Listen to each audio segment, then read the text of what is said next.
বিসমিল্লাহির রহমানির রহিম। বাংলাদেশ জাতীয়তাবাদী ছাত্র দল, যুব দল, স্বেচ্ছাসেবক দল ও বিএনপি অঙ্গ সংগঠনের আপামর জনসাধারণ, শ্রমিক ভাইরা, কৃষক ভাইরা, ব্যবসায়ী ভাইরা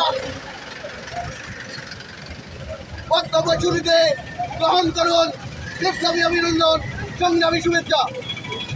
সংগ্রামী ভাইরা, আপনারা জানেন 1999 থেকে এপ্রিল 2024 পর্যন্ত এই জালিম সরকারের বিরুদ্ধে বারবার আমরা বিভিন্ন নির্যাতনের মাধ্যমে আমরা আন্দোলন সংগ্রাম করেছি। তাই আপনারা সবাই এই কুলাঙ্গার কিছু আওয়ামী লীগের দালালরা এসে আজকে চাচ্ছে তারা বিক্ষোভ মিছিল দিত। তাই আমাদের বিএনপি, যুবদল, ছাত্র দল ও ব্যবসায়ী ভাইরা, শ্রমিক ভাইরা একে নিয়ে আমরা প্রতিহত করেছি।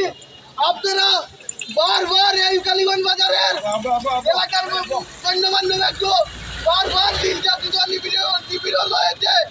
আপনারা আজকে যেভাবে আপনারা সবাইকে পেয়েছি, আগামীতেও আপনারা সবাইকে ঐক্যবদ্ধ হয়ে আহ্বান থেকে এই বলে আমার বক্তব্য শেষ করছি। পূজা হবেন শহীদ জি অমর হোক, দেশ নেত্রী বেগম খালেদা জিয়া জিন্দাবাদ। আসসালামু আলাইকুম।